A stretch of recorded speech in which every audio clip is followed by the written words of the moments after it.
Hello everyone, I am Sadaf Chaudhary. I have got ranked 23rd in this year's Civil Services examination, and today I am here to share my optional preparation strategy with you all. First of all, a little background about me. I was born and brought up in Amroha, Uttar Pradesh. Thereafter, I went on to do my college. I did chemical engineering from NIT Jalandhar. Afterwards, I was working for 2 years before I decided to quit and prepare full-fledged for UPSC examination. My optional subject was political science and international relations, and today we are going to focus upon the strategy for PSIR. First of all, what made me pick PSIR? काफ़ी लोगों का ये question रहता है कि क्या optional लें, कैसे लें. तो जो मुझे लगता है पर्सनली, पहली चीज़ आपका इंटरेस्ट, क्योंकि जो आपका ऑप्शनल सब्जेक्ट होगा वो आपका काफ़ी वेटेज कैरी करता है और उसके लिए आपको मेहनत भी ज़्यादा करनी पड़ती है. तो आप बहुत डिटेल में पढ़ेंगे, बड़े डेप्थ में जाएंगे और वो जो बुक्स होंगी ना, उनके साथ अपना बहुत एक कंसीडरेबल पीरियड ऑफ टाइम आप स्पेंड करेंगे.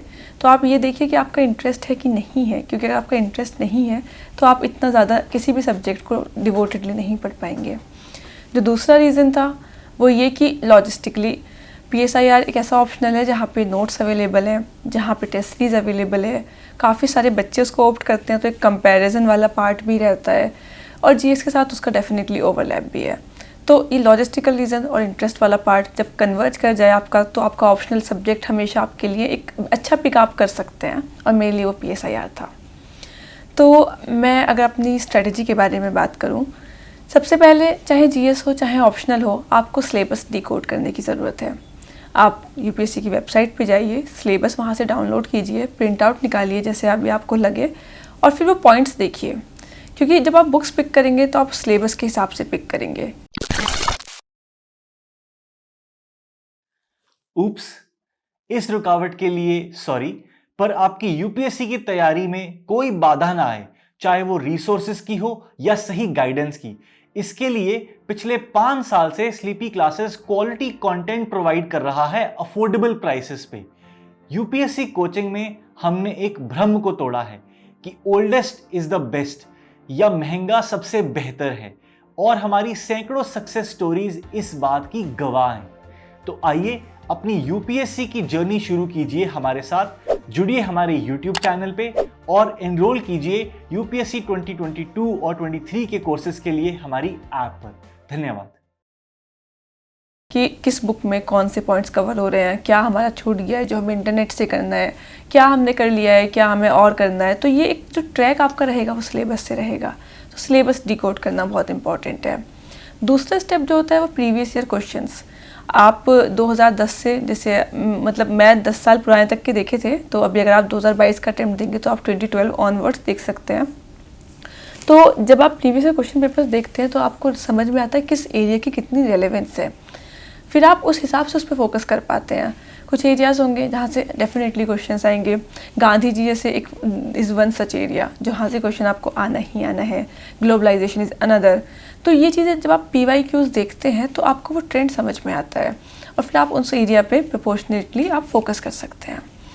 तो सिलेबस, देन PYQs. अब उसके बाद रिसोर्सेज. तो काफ़ी सारी स्टैंडर्ड रेफरेंस बुक्स आती हैं जिनको आप रेफ़र कर सकते हैं. मैं अगर पेपर वाइज जाऊँ तो इसके 2 पेपर होते हैं. पेपर 1 आपका जो होता है वो पॉलिटिकल साइंस का होता है जनरली. पेपर 2 जो होता है वो IR का होता है. IR basically means international relations. तो पॉलिटिकल साइंस के पेपर में भी 2 पार्ट हैं आपके, एक पार्ट 1 और एक पार्ट 2. तो पार्ट 1 में आपके पॉलिटिकल थॉट आएंगी, आपकी पॉलिटिकल आइडियोलॉजीज आएंगी, थिंकर्स आएंगे. और पार्ट जो आपका B है उसमें आपका इंडियन पॉलिटी आती है कि क्या पॉलिटिकल सिस्टम है, एग्जीक्यूटिव क्या करते हैं, judiciary, legislature, grass root level democracy कैसे वर्क करती है. तो ये 2 चीज़ें पेपर 1 में आती हैं. पेपर 2 में अगर हम बात करें तो शुरू में आपका स्टैटिक पोर्शन आता है जो कि आपका कंपैरेटिव पॉलिटिक्स है, कि कैसे आप डिफरेंट कंट्रीज़ को कंपेयर कर सकते हैं. ग्लोबलाइजेशन आ जाएगा इसके अंदर, वर्ल्ड ऑर्गेनाइजेशंस आ जाएंगी, WTO, UN वगैरह, ब्रेटन वुड सिस्टम जो आपका था, और थोड़ा हिस्ट्री भी आएगी, कोल्ड वॉर में क्या हो रहा था, नॉन अलाइन मूवमेंट में क्या हो रहा था. और जो इसका पार्ट B है वो है बहुत ही डायनेमिक, इंडिया और उसके रिलेशंस डिफरेंट कंट्रीज़ के साथ में और उन कंट्रीज़ के आपस में रिलेशन। डायनेमिक इसलिए क्योंकि ये हमेशा चेंज होता रहेगा, इसका कोई एक बेसिक रिसोर्स नहीं है, इसको आपको हमेशा अपने आप को अपडेट रखना है, हमेशा न्यूज़पेपर पढ़ते रहना है, हमेशा अपने नोट्स को अपडेट करते रहना है। तो ये इसका बेसिक सा स्ट्रक्चर है, पहली बात तो ऑप्शनल का हमारे। उसके बाद अगर मैं रिसोर्सेज की बात करूँ तो जो आपका पेपर 1 है उसमें मैंने कुछ 4-5 बुक्स रेफ़र की थी। पहला था वेस्टर्न पॉलिटिकल थॉट, उसके लिए मैंने ब्रायन नेल्सन पढ़ा। उसमें प्लेटो, एरिस्टोटल, मैकियावेली जो हमारे थिंकर्स थे उनके बारे में बहुत ही ब्यूटीफुली एक्सप्लेन किया गया है। दूसरा इंडियन पॉलिटिकल थॉट, इसके लिए वी.आर. मेहता की बुक आती है, उसमें आपके कौटिल्य, औरोबिंदो, गांधी जी, इन लोगों के थॉट्स को एक्सप्लेन किया गया है। Political theory and political ideology, इन दोनों टॉपिक्स के लिए मैंने एंड्रयू हेवुड ऑप्ट की थी। काफ़ी लोग ओपिगोवा करते हैं और बहुत दे benefit out of it, but मैंने नहीं की थी, तो एंड्रयू हेवुड बट मैंने की थी और उसके लिए मैं बोल सकती हूँ कि हाँ वो बहुत आपके लिए और मतलब मेरे लिए बहुत हेल्पफुल थी। उसके बाद अगर हम पेपर 2 की बात करें तो पेपर 2 में मैंने सिर्फ एक ही बुक रेफ़र की थी, वो थी globalisation of world politics by Baylis and Smith. इसमें आपको ग्लोबलाइजेशन कवर होता है डेफिनेटली, लेकिन आपके बाकी सारे स्कूल ऑफ थॉट्स जो IR के होते हैं और उसके अलावा जो आपके बहुत सी मिसलिनियस से टॉपिक्स होते हैं जैसे ह्यूमन राइट्स, डेमोक्रेसी, टेररिज्म, ये सब इसमें कवर हो जाता है। और जो थोड़े बिट्स एंड पीसेस में जो क्वेश्चंस रह गए थे मेरे, जो टॉपिक्स रह गए थे, वो मैंने इग्नू का MA वाला मटेरियल आता है पॉलिटिकल साइंस का, आप गो थ्रू कर सकते हैं। 10-10 पेज की PDF होती है हर चैप्टर की, तो आप सिलेबस के हिसाब से जो पॉइंट्स रह गए हैं वो आप उस MA इग्नू मटेरियल से कर सकते हैं। ये मेरी बेसिक रेफरेंस लिस्ट थी। इसके अलावा शुभ्रा मैम के नोट्स भी मैंने रेफ़र किए थे, काफ़ी लोग रेफ़र करते हैं और जब मैंने किया तो मैं उनको भी काफ़ी I found them to be very extensive. और मतलब कोचिंग तो मैंने नहीं ली थी क्योंकि मैं खुद से प्रिपेयर कर रही थी, बट मार्केट में मिलते हैं तो आप वो बुक्स की तरह उनको अगर ट्रीट करें और थोड़ा फिर रेफरेंस बुक से सप्लीमेंट करें तो that would also work beautifully for you. उसके बाद न्यूज़पेपर का क्या रोल होता है? मैं बोलूँगी कि IR वाले बच्चों के लिए तो न्यूज़पेपर एकदम साइन qua नोन है कि आपको पढ़ना ही पढ़ना है, उसके अलावा there is no way around it.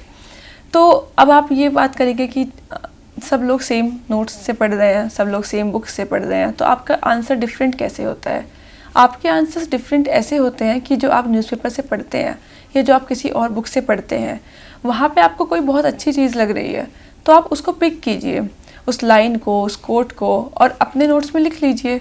अलग से भी लिख सकते हैं, लेकिन अलग से लिखेंगे तो थोड़ा ये है कि कंसोलिडेटेड मटेरियल आपके पास नहीं रहेगा, आपको मल्टीपल वो रेफ़र करने पड़ेंगे, कुछ ना कुछ छूट जाएगा। तो मैं यही करती थी, मैं शुभ्रा मैम के नोट्स, मैं अपनी रेफरेंस बुक्स और अपने न्यूज़पेपर्स जो भी वो सब एक जगह कंसोलिडेट कर लिया करती थी और उन नोट्स को ही मैं फाइनल में रिवाइज करके गई थी। और मुझे लगता है ये जो कंसोलिडेटेड वाला पार्ट था ये बहुत ही इंपॉर्टेंट रहा, क्योंकि मेरी पूरी नॉलेज जो है वो इंटीग्रेट हो पाई इस वजह से। उसके बाद आंसर राइटिंग की अगर बात करें तो वो आपके ऊपर डिपेंड करता है। कुछ लोगों को आंसर राइटिंग ऑलरेडी बहुत अच्छी होती है तो वो लोग चाहें तो प्री के बाद ही स्टार्ट कर सकते हैं। टेस्ट सीरीज़ लगानी है, टेस्ट सीरीज़ लगाइए, खुद से प्रीवियस क्वेश्चन पेपर सॉल्व करने हैं, पेयर रिव्यू करने हैं तो वो करा लीजिए। और अगर आपको लगता है कि नहीं, आपको थोड़ा और इम्प्रूव करने की ज़रूरत है, थोड़ा और प्रैक्टिस करने की ज़रूरत है, तो फिर आप थोड़ा पहले भी स्टार्ट कर सकते हैं, 4-5 महीने पहले प्री से। उसके बाद आंसर्स लिखना ज़रूरी है, लेकिन उनको इवेल्युएट करना भी बहुत ज़रूरी है। आप अगर टेस्ट सीरीज़ लगा रहे हैं तो आपका जो एग्जामिनर होगा वो आपको इवेल्युएट करके दे देगा, that is fair enough, you are paying for it. लेकिन उससे भी ज़्यादा जो मुझे लगता है वो ये कि आपको भी अपनी तरफ से थोड़ा एक्स्ट्रा एफर्ट डालने की ज़रूरत है। क्योंकि जब मेरी कॉपी इवेल्युएट होके आ जाया करती थी तो मैं रेड पेन लेके बैठती थी और मैं टॉपर्स की कॉपीज़ देखा करती थी। चाहे तो प्रीवियस ईयर टॉपर्स की कॉपी देख लीजिए, चाहे आप इस बार जो आपके टेस्ट सीरीज़ में टॉपर रहा हो आप उसकी कॉपी देख लीजिए, और मैं ये कंपेयर करती थी कि ये लोग मेरे से क्या बेटर कर रहे हैं। और वो रेड पेन से जो मुझे लगता था कि अरे इन्होंने ये अलग किया है या फिर ये पॉइंट तो मैं भी इंक्लूड कर सकती हूँ, वो मैं लिख लिया करती थी। और वो टेस्ट कॉपीज़ मेरे लिए इतनी इंपॉर्टेंट रही क्योंकि हमारा ऑप्शनल का सिलेबस बहुत ही फिक्स होता है, सेम चीज़ें रिपीट होती रहती हैं, उसको प्रेडिक्ट करना भी बहुत मतलब ईजी है कि एग्ज़ाम में क्या आएगा। तो जो टेस्ट थे जब मैं उनको रिवाइज़ करती थी और अपनी गलतियाँ उसमें मार्क किया करती थी, तो जब मैं एग्ज़ाम देने गई तो मैंने अपना सिलेबस तो रिवाइज़ किया ही किया, जो मेरे नोट्स थे मैंने अपनी टेस्ट भी रिवाइज़ किए और उसमें से काफ़ी क्वेश्चंस मैच करते हुए आ गए और मैंने उस रिवीजन को वहाँ पे बहुत इफेक्टिवली यूटिलाइज़ किया। तो आई थिंक अपनी तरफ से थोड़ा एक्स्ट्रा एफर्ट डालना बहुत ज़रूरी है। उसके बाद शॉर्ट नोट्स, ये ऐसा चीज़ है कि पढ़ते हम सब लोग हैं लेकिन हम रिकॉल नहीं कर पाते हैं, क्योंकि सिलेबस इतना वाइड है, ऑप्शनल का तो स्पेशली इतना सिलेबस होता है कि you would eventually end up missing one point और the other end it cost you dearly, क्योंकि एक एक नंबर आधा आधे नंबर के लिए फ़ाइट मारना पड़ता है, आपकी रैंक बहुत ऊपर नीचे हो जाती है। तो मैंने क्या किया, towards the end of my preparation, जब एग्ज़ाम आने वाले थे तो नोट्स थे मेरे पास डेफिनेटली, और मुझे सिर्फ प्री और मेंस के बीच में आंसर राइटिंग करनी थी, लेकिन मैंने एक एक्स्ट्रा काम किया कि I sat down with A4 size sheets, और मैंने सिलेबस के हर टॉपिक पे 40-50 टॉपिक्स होते हैं, 40-50 पेज ही रखने हैं, उससे ज़्यादा नोट्स बनाने नहीं हैं, और मैंने शॉर्ट नोट्स बनाए। जैसे लिबरलिज्म का आपका टॉपिक है तो मैंने लिखा लिबरलिज्म, उसको हेडिंग दी, उसके बाद उसमें 4 स्कूल्स होते हैं, कौन कौन से होते हैं, उन स्कूल के थिंकर्स कौन है और उनकी क्या कोट थी, क्योंकि कंसेप्ट मुझे समझ में आ गए थे, पर ये जो फैक्चुअल होता है ना, हम रिकॉल नहीं कर पाते एग्जाम में बैठ के। और अगर आप ऐसे सब कुछ लिख के आ रहे हैं, अंडरलाइन करके आ रहे हैं, कीवर्ड्स लिख के आ रहे हैं, तो डेफिनेटली आपका आंसर काफ़ी अच्छा और इम्प्रेसिव हो जाता है। तो ये जो 40-50 पेज के शॉर्ट नोट्स मेरे हुए, ये मैंने आखिर तक रिवाइज़ किए। ये मैं हर टेस्ट से पहले रिवाइज़ करती थी, फिर मैंने अपनी बुक्स को छोड़ दिया था, बुक्स तो क्योंकि मैं पढ़ चुकी थी, ख़त्म हो गया था वो तो सब कंसेप्ट वाला पार्ट। फिर तो बस मैं इनको रिवाइज़ करती थी, शॉर्ट नोट्स को, टेस्ट लिखा करती थी, अगेन सेम चीज़। Even just before the mains examination जो मेरा फाइनल था, तब भी मैंने यही किया। तो मेरा एक फ़्लो बन गया था, सब मुझे याद रहता था, और रिफ्रेशर कोर्स एक तरीके से हो जाया करता था, तो इससे मेरा कॉन्फिडेंस बहुत बूस्ट अप हो गया था। तो इस चीज़ को मैं जितना एम्फेसाइज़ करूँ उतना कम है। उसके बाद आपका नेक्स्ट मैं बोलूँगी इंटरलिंकेजेस। ये बहुत ज़रूरी है पॉलिटिकल साइंस में। देखिए, आप जीएस में जो फैक्चुअल आप याद करके जाएंगे वो आप लिख आएंगे, दैट इज़ फाइन, लेकिन पॉलिटिकल साइंस या कोई भी आपका अगर ऑप्शनल है तो उसमें आपको अपनी स्कॉलरशिप दिखानी है। तो आप ये मत सोचिए कि आपका पहला पेपर 1 और पेपर 2 कुछ अलग अलग है। DKT UPSC CSC, अगर आप केवल सिविल सर्विस परीक्षा के प्रीलिम्स, मेंस और इंटरव्यू के वीडियो देखना चाहते हैं तो सब्सक्राइब करें DKT UPSC CSC चैनल। यहाँ आपको टॉपर्स के वीडियो रैंक के हिसाब से अरेंज मिलेंगे। चैनल के लिंक के लिए डिस्क्रिप्शन बॉक्स में जाएं। आप इंटरलिंकेजेस बनाना सीखिए। जैसे अगर आप पेपर 2 में आपका इंटरनेशनल रिलेशंस में ये आया कि आप इंडिया, चाइना, पाकिस्तान की बात कर रहे हैं, तो आप उसमें कौटिल्य की मंडल थ्योरी डाल दीजिए। आपने पेपर 1 में कौटिल्य क्यों पढ़े? इसीलिए पढ़े ना कि आप उनको अप्लाई कर पाएँ अगले उसमें। तो आप बताइए कैसे एनिमी जो होता है वो आपका फ्रेंड हो सकता है, ये जो नेबर्स होते हैं वो नेचुरल एनिमी होते हैं। जो वो थ्योरीज वो देते हैं उनको आप IR में अप्लाई कीजिए, एंड वाइस वर्सा। पेपर 2 को आप एग्जाम्पल के तौर पे पेपर 1 में लिख सकते हैं। जैसे कोई आपसे पूछे कौटिल्य की थ्योरी का एग्जाम्पल, तो आप चाइना, इंडिया, पाकिस्तान बता दीजिए। तो ये इंटरलिंकेजेस बहुत ज़रूरी है। एंड सेम वे आपकी स्टैटिक और डायनेमिक जो आपके पोर्शन है उनकी इंटरलिंकेजेस, कि आप न्यूज़पेपर में कोई चीज़ पढ़ रहे हैं और आपने थ्योरी में वो पढ़ा है, तो आप एग्जाम्पल में लिख के आइए। मैं कभी भी आंसर लिखा करती थी तो मैं ये चीज़ करती थी कि हमेशा एक करंट से ओपन करती थी। कि उन्होंने मेरे से पूछा रिजर्वेशन इशू, तो मैं ऐसे ओपन करती थी कि इतना इस बात के ऊपर प्रोटेस्ट चल रहा है, जैसे अभी हमने देखा पाटीदार प्रोटेस्ट कर रहे थे, या फिर और डिफरेंट जाट्स यहाँ पे यूपी में प्रोटेस्ट कर रहे थे। तो आप एग्जाम्पल दीजिए न्यूज़पेपर से, क्योंकि इंटीग्रेट करना है हमें प्रिपरेशन को। तो मैं एग्जाम्पल से ओपन करती थी हमेशा, उसके बाद थ्योरी दिया करती थी बॉडी में, और फिर कंक्लूड करते हुए मैं कंपेयर कर दिया करती थी। कंपैरिजन से मेरा मतलब है कि बाकी आसपास की कंट्रीज़ में क्या हो रहा है, या फिर लिबरलिज्म का पूछ रहे हैं तो मैं सोशलिज्म जो कि उसकी राइवल आइडेंटिटी है वहाँ पे इस किसी चीज़ के बारे में क्या बोला जा रहा है। तो ये जो इंटरलिंकेजेस है ये दिखाएंगे कि बच्चा कितना थोरोली पढ़ के आया है। तो ये सब तो आई थिंक टेक्निकल बातें हो गई हैं हमारी। और लास्टली जो मुझे लगता है आखिर में, आपका ऑप्शनल आपका रैंक डिसाइड करता है डेफिनेटली, क्योंकि आप जीएस प्रिपेयर करेंगे आप एग्ज़ाम निकाल लेंगे, बट अगर आप ऑप्शनल अच्छे से प्रिपेयर करेंगे तो आपके नंबर बहुत ही एक्सपोनेंशियली ऊपर जा सकते हैं। मेरा जो स्कोर रहा आपके इसमें ऑप्शनल में, वो मैंने पेपर 1 में 140 मार्क्स स्कोर किए थे, पेपर 2 में 130, तो ओवरऑल 270 स्कोर था। और इस बार जो हाईएस्ट स्कोर गया है वो 300 गया है, तो I was among the top 10 percentile. So आपको हमेशा ये एक एंडेवर करना है कि टॉप में रहना है ऑप्शनल में। उसके लिए थोड़ा एक्स्ट्रा एफर्ट डालना पड़ेगा, डेफिनेटली डालिए, और डरिए मत अपने ऑप्शनल से, क्योंकि यही तो एक चीज़ है जो आपने खुद पिक की है। इस चीज़ से तो आप प्यार करते हैं, इस सब्जेक्ट से, तो आप उससे क्यों डरते हैं।